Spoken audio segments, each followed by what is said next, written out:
A gente vai ver um pouco do painel da A4C e cada função que a gente consegue ativar nele. Vamos começar pela milimetragem, que a gente consegue ajustar do ponto. Antes não era no painel, então a gente tinha bem ali, onde ficava esse ajuste. Agora nos botõezinhos de mais e menos, a gente coloca o máximo que é 5, ou o mínimo que é 0, mas são para casos muito específicos que a gente usa, como quando vai fazer quilting, por exemplo. Eu vou deixar no 3, pra gente deixar mais ou menos no padrãozinho mesmo. E debaixo desses botões a gente tem o de arremate final e inicial. Então, o A e o B são referentes ao retrocesso que a gente tem inicial da costura, enquanto o C e o D são do final da costura. A gente tem um íconezinho que consegue ver no painel, que são esses dois que aparecem. Então, quando a gente está com esse íconezinho ativado, significa inicial, e quando esse está ativado é final. Pra gente desativar, é só apertar os botões que já vai sumir. Deu pra ver que sumiu númerozinhos também.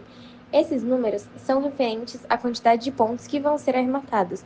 Então, se o A e o B estão com 3, significa que vão ser 3 pontos arrematados. Então, você consegue ajustar mais ou menos o tamanho que você quer desse retrocesso que a máquina vai dar automático. Então, vou mostrar para vocês o A e o B, que é o inicial, e vou deixar o C e o D desativado por enquanto.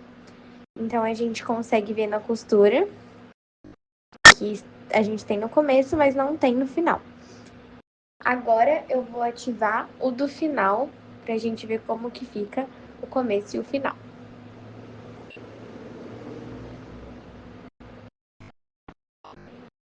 Ele fica assim, ambos estão com 3 pontos, então eles estão com a mesma medida. E a gente consegue fazer um reforço desse retrocesso, fazendo 2 vezes. Então, se a gente apertar, vai aparecer mais um iconezinho. Significa que ele vai fazer 2 retrocessos para iniciar a costura. Então, vai matar 2 vezes. E ele fica um pouquinho mais grosso quando a gente vê assim. No vídeo não dá para ver tanto, mas ele faz um reforço na costura, então fica um pouco maiorzinho do que o anterior. Agora eu vou ligar esse reforço tanto no início quanto no final.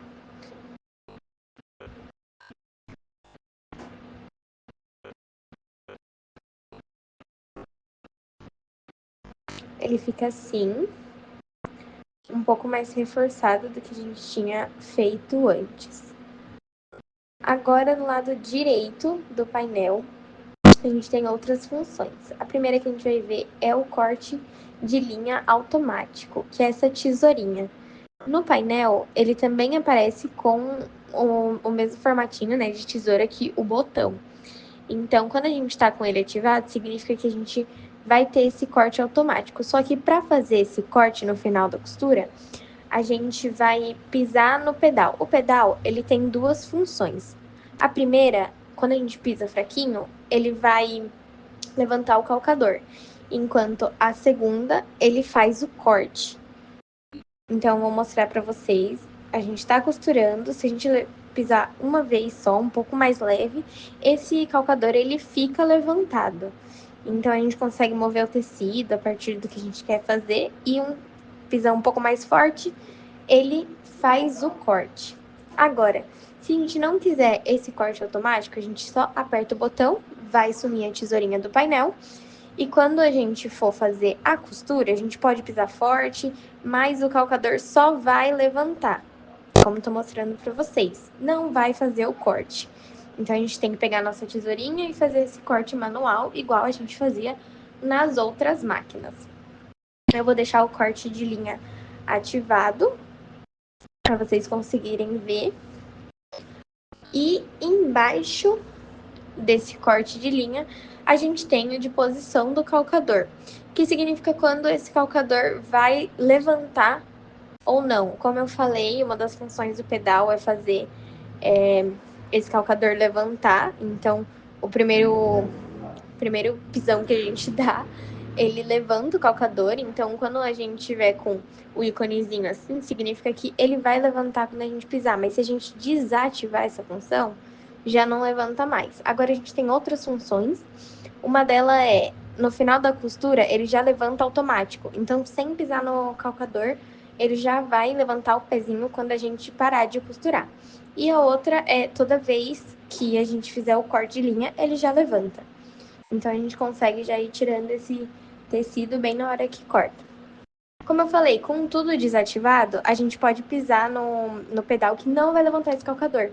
Então, se quiser levantar o calcador, vai ter que fazer por trás da máquina que a gente tem a parte manual de levantamento do calcador. Porque, como tá desativado, não vai fazer mesmo pisando no pedal. Vou deixar, então, ativado pra gente não precisar fazer essa parte manual sempre de ficar levantando o calcador. Mas fica à vontade de quem estiver usando. No botão de baixo, a gente consegue fazer o retrocesso, que é mais voltado para etiquetas em si. Esses dois números significam quantos pontos vão ser costurados. E aí, como tá 4, no final de 4 pontos, ele vai parar a costura.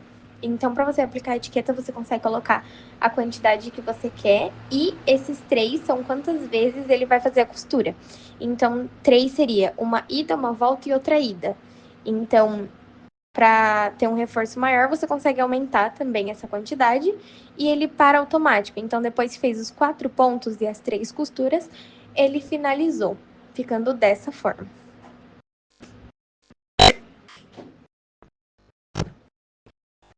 Agora, a gente pode aumentar essa quantidade de pontos que a gente quer fazer a partir da largura que você quer a costura, né? Mas eu vou deixar não muito grande ele mesmo. Vou deixar em 2 para vocês verem também a questão da grossura. Então, quando a gente faz os 2 pontos com 3 costuras, ele não fica tão grosso assim. Mas eu vou deixar no máximo, que é o F, que mostra no painel, para vocês conseguirem ver. São os 2 pontos com esse reforço, a diferença que já fica no ponto. A gente consegue ver que tem um reforço muito grande. No mesmo botão,